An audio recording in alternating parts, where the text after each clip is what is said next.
All right, freshmen.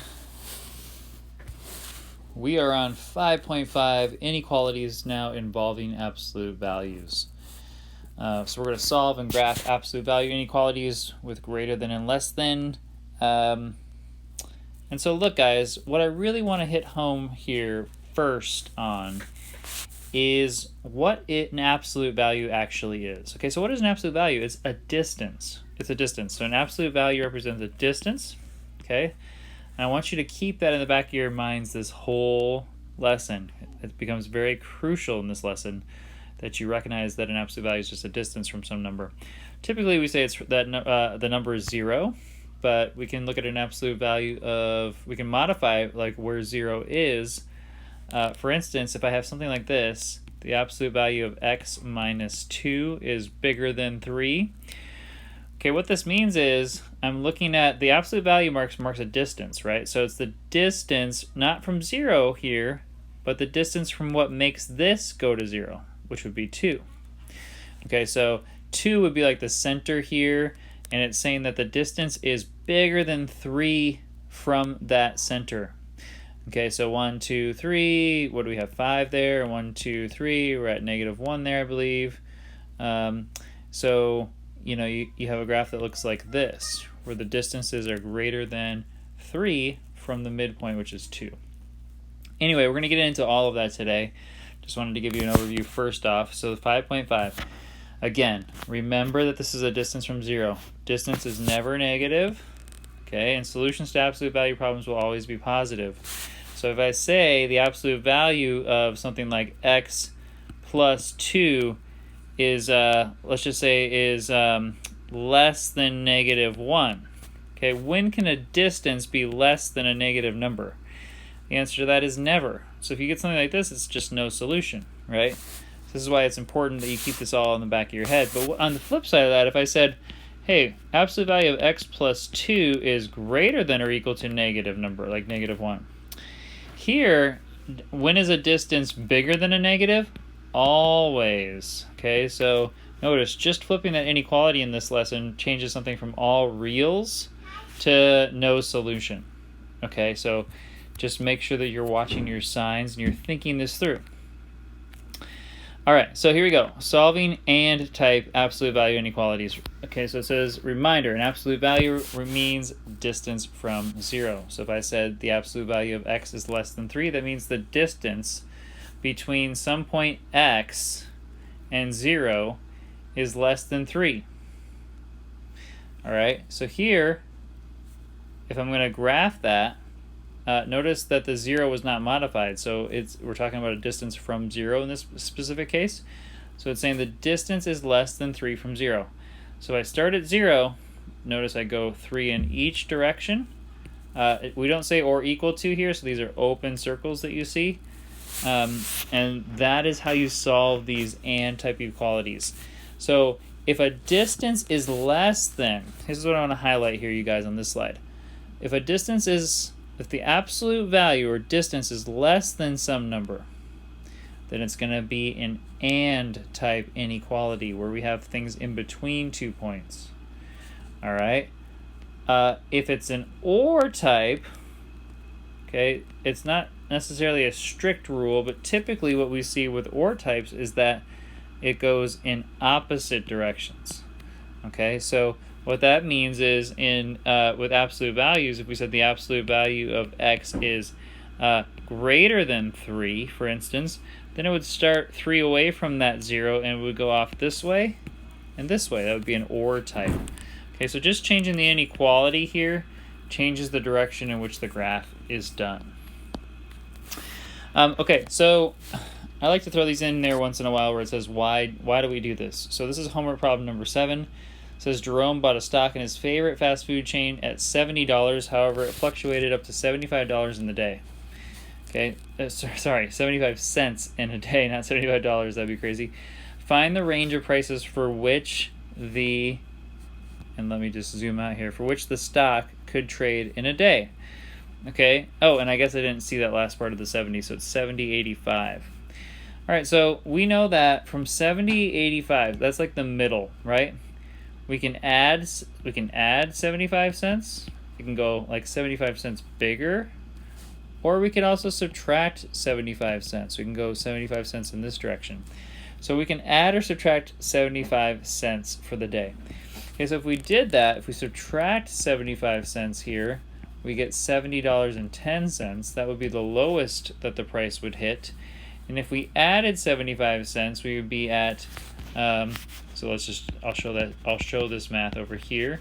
But if we add it here, we would have 71.60. So it can go all the way up to 71.60. Okay, so the range is between $70.10 and $71.60. And they just want the range. They want the range. So we could call it S for stock, and we could say that the price of that stock is between 70.10 or equal to, I guess, and 71.60. Okay, so there's an example of where you can use an inequality in like a real world type problem. Okay, so steps to solving these absolute values. The first thing is this. So notice, if you have the absolute value and you have a variable and a whole number, like this guy, n plus 2, and we say that that thing is less than or greater than some number, the way that we solve this is we take both the positive and the negative of whatever is in the absolute value.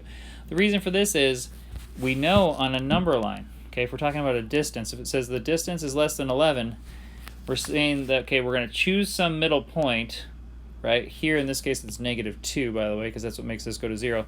But we choose some middle point and we say, okay, the distance is less than 11 from that point in either direction. So we can go 11 this way, we can go 11 this way. Okay, so we have to consider both the positive and the negative direction. So to do that, what we do is, just like we did earlier this year, we take the absolute value bars away and we use the positive form of the equation and then the negative form of the equation. Okay, so take the positive absolute value here and then the negative. All right, so then we have to be a little bit careful when we do this. This one's pretty straightforward, right? So we subtract 2 from both sides and we get m is less than 9. Here, however, we have this negative applies to both pieces. So we have negative m minus 2 is less than 11. Okay, so we can add 2 to both sides. We get negative m is less than 13.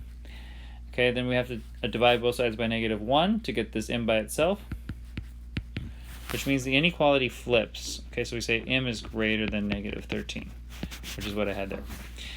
Okay, so let's do a couple of examples of this. For example 1, we're going to take n minus 8, absolute value of n minus 8, and we're going to say it's less than or equal to 2. So we're going to solve it in 2 different ways. We're going to leave it just like it is. Then we're going to take its negative. Okay, so if we take the negative, it becomes negative n plus 8. The signs of the n and the 8 change. Okay, and we solve it the same. Okay, so here we're going to add 8 to both sides, and we say n is less than or equal to 10. Here I would subtract 8 from both sides, and I'm left with negative n is less than or equal to, what is that, -6. Okay, if we divide both sides by -1 there, we get n is greater than 6. Okay, so we know that n is less than or equal to 10. So here's 10, solid. Okay, and it's also greater than 6. So 9, 8, 7, 6. Okay, so we have an and statement here. So whenever a distance is less than something, this is an and we end up with a graph that looks like this. Okay, if it's greater than, then we have an or type statement. And typically those go off in other opposite directions. So again, absolute value is a distance from 0. Okay, reminding you. So here, do you see a problem with the solution to this guy? It says the distance of 2c minus 5 is less than -3. Can you ever have a distance less than a negative number? And the answer to that is no. Okay, so for 1b here, I'm surprised it says 1b, aren't we awful? Anyway, for 1b here, on this particular case, this can never happen. So we say no solution. The distance can never be less than a negative. Okay, solving OR type inequalities. So again, this happens when I have a greater than sign. Okay, so when a distance is bigger than something away from some middle point, we have an OR type statement when distance is greater than. So here we have a distance greater than some positive number. Okay, so to solve this, 2k minus 1 is greater than 7. And then we also have negative 2k plus 1 is greater than 7. Solve each of them. So we get 2k is greater than 8. So that means that k is greater than 4. And over here we get negative 2k, if we subtract 1 from both sides, is greater than 6. Divide by negative 2, and we get k is, notice the sign change here, less than negative 3. So we're less than negative 3, so let's call this negative 3. Okay, and k is greater than 4. So negative 2, negative 1, 0, 1, 2, 3, 4. Open circle at 4, going this way. Okay, so that's an OR type statement. Let's look at another one. It says the distance is bigger than a negative number. Now think about this. Think about this. Okay, when is a distance bigger than a negative? Hopefully you're saying always. Okay, it's always bigger than a negative. So I already know without doing any work here that this is going to be all reals. Okay, but you could go ahead and do it out and graph it. And when you graph it, you'll get a picture much like this. Okay, how to create an absolute value inequality from a graph. Okay, so let's look at this. How are the graphs of these guys the same and how are they different? So we have x minus 2 is less than 5, x minus 2 is greater than 5. Okay, so when x minus 2 is less than 5, okay, we can solve this by saying, okay, this is x minus 2 is less than 5, or x minus 2, negative x plus 2 is less than 5. Solve each of them, we get x is less than 7, or negative x is less than 3, or x is greater than 3, negative 3. So negative 3, we have an open circle, we're going this way, but x is also less than 7. We'll say 7's over here someplace. I didn't count it, but that's okay. So we have this kind of graph. Over here, when we say that the distance of this thing is greater than 5, notice what happens. We have x minus 2 is greater than 5, and then we have negative x plus 2 is greater than 5. When I solve that, I get x is greater than 7. Okay, and here I get negative x is greater than plus 2 minus 2. So if I subtract 2 from both sides, I get 3. Therefore, x is less than 3. Okay, so if I say x is less than 3, let's put 3 right here. We go that way. And if we say x is greater than 7, at 7 we have an open circle going that way. Okay, so notice, OR statement and statement. Whenever I have a greater than, a distance that's greater than, it's an OR. Whenever I have a distance that is less than, it is AND. Okay, so just a reminder, when alligator does not eat the absolute variable, it means AND. So if the alligator is eating the whole number and not the absolute, it's an AND. If it is eating the distance, it means OR. So this is a good reminder, something you might want to have in your notes. So the steps to writing out an absolute value inequality. So if I'm giving you a picture, and I'll do this on the test, and I ask you to come up with the inequality for this, what I want you to do is I want you to figure out where the middle is. Okay, so if I find out where the middle is, I can figure out this whole problem. Okay, so first of all, let's find the distance between the 2 points. So if I take 3, subtract negative 2, 3 minus negative 2, I can find the distance between them, which is 5. Okay, if I divide that distance by 2, I get 2.5 in this case, then I know that that is a 3 minus negative 2. The distance is 5. 5 divided by 2 is 2.5. Wait, something's not making sense. What did I do wrong? Oh, determine the midpoint. Yes, so determine the midpoint by subtracting the distance in step 2 from the greatest point. Okay, So if I take, this is kind of a weird way of them saying how to do this, but if you take any point, so if you take 3, because 3 is one of the points here, and you subtract the 2.5, that'll give you the midpoint, which is at 0.5. So 0.5 is the midpoint.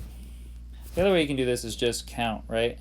So this distance is 2, this distance is 2, and then we got to go halfway in between. So yeah, 0.5 would be the midpoint. Okay, once you know the midpoint, what you can do with that is you can say, okay, this is going to be an or statement because it's going in opposite direction, so the distance is going to be bigger than whatever that distance is from center to there. So in this case, it's a 2.5 distance. Okay, so I can say the distance from 0.5, which is just be x minus 0.5, is greater than 2.5. Okay, let me do another one of those with you guys.